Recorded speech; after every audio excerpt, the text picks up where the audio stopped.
Hey, good morning everyone and welcome to ShortSalePowerHour.com. My name's Fred Weaver, this is Kevin Kaufman. We're Group 4610 and we're excited to talk to you today about the first 30 days.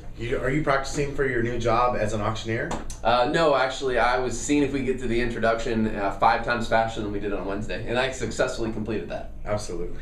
Yeah. It wasn't that hard. Now you've ruined this whole time thing I had going on though. Just like, hey dude, just like when you call the lender, I'm just bringing you back down to my pace. I don't need to go through your wheel. I'm not a hamster. Okay, you get a fully executed contract. You want to dominate the first 30 days. You have to. You want to get your package verified. You want to get evaluation ordered and completed, and you want to get somebody assigned to your file. That's what we're talking about here. So let's talk about the package. It seems silly, like, well, I don't need you guys to sit here and tell me how to fax a package or how to upload it into Equator. But I think you do. Like, actually, I think you need us to tell you how to organize your file to make sure that all the documentation you have is up to date, so that all of the paperwork in your file has been dated within the last, like, 1 to 2 weeks. Make sure that your hardship letter isn't dated like 3 months ago. Make sure that if you're working on a Wells Fargo short sale that you include their listing addendum, their contract addendum, their non-arm's length addendum, their closing date extension. Like, make sure you have not only updated financials, but you have all the bank addendums that are in place, and then that you get them all to the correct place and you make sure they're received on time. That is step number 1. And then it seems silly, I get it. But even in our files, like we fall from time to time, we miss financials. So here's the deal: when you get an offer on a property, not only should you send the offer to your seller for review and their signature, at that time, I'm giving you a tip right now, ask them to send you their updated financials. Like, ask them for their last 60 days pay stubs and their last 60 days bank statements. Because it's likely that you have some financials on file, but if you've had this home the most listed, you likely don't have, you don't have the most recent. Unless you got an offer in the first week, in which case you've got a whole different set of problems. Correct. So, yeah, absolutely. Every 30 days thereafter, you need to be asking for updated. Until you have an approval, you ask for updated. Like, don't even wait for the bank to ask for them. What we're telling you is have them ready. You will save yourself so much time. If the bank has to ask for them, that means they're going to make some sort of communication to you. They're going to ask for them. Then what do you think happens to your file? It goes to the bottom of the pile, and then 2 or 3 days later, they come back around to it, maybe 5 days, and they see if they got the document you need. Versus if you just send them everything, have it nice and organized, have it cleanly labeled for them, you put yourself in a position to be able to bypass all this back and forth minutia. Yep. So that's tip and step number 1. The first 30 days, get them a complete package. And by complete, we mean updated financials, not just an offer, not just a HUD, but make sure the hardship letter, financial statement is all updated within the last 30 days. So at least 30 days. If I'm faxing documents, like, how frequently should I be calling to make sure they got them? Not every day.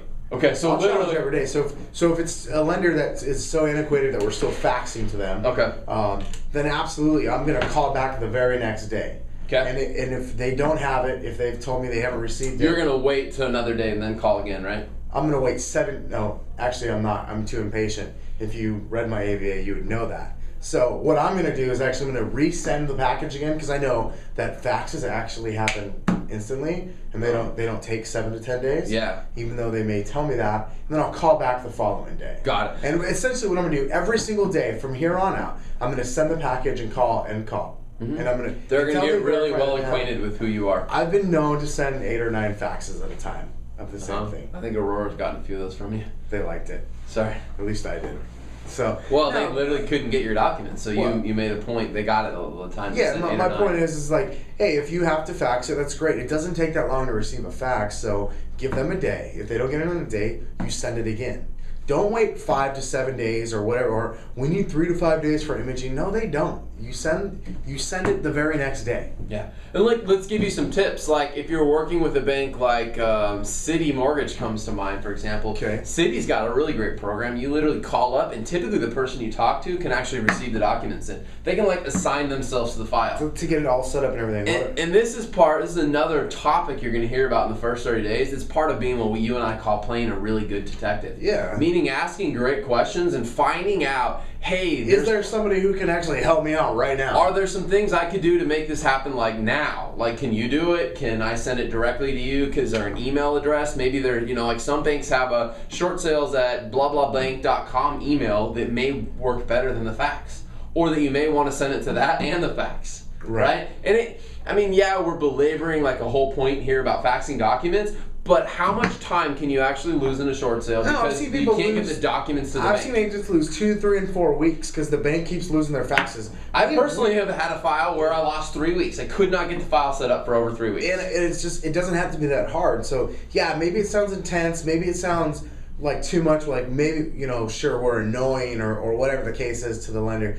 But the fact is we need to get this file set up, and we need to get it set up now. We know that if they're still using a fax system, that there are some processes there that don't work as well as they could or should. So we're going to stay on top of it, and I'm going to go overboard. I'm going to err on the side of too much rather than not sending something. And I'm going to err on the side of sending it in one extra time instead of one less time. I'm just always going to do that because I want to ensure that they've got it. If it means I have a $20 extra fax bill this month, then that's what it means. Yeah. I mean, it's just plain and simple. One more thing in this whole document collection and faxing over place that we forgot to mention is the relationship with your title company. Like, you literally need to be able to get an estimated HUD, net statement, settlement sheet, whatever you want to call it. You need that as part of your short sale package. There's like, 19 different words for that. Yeah. So that's part of your package. So you want to have a really great relationship with your escrow officer and title company that when you request documents, when you request a HUD from them, you know you're going to get it back in a matter of 1 business day or less. I would argue like 3 to 4 business hours. Or maybe you've got something set up where you can create your own HUD. It doesn't matter. The point is you need a HUD as part of that package. And you need it quickly. And some agents will lose time because the contract will be executed, let's say, at 2 o'clock in the afternoon on Monday.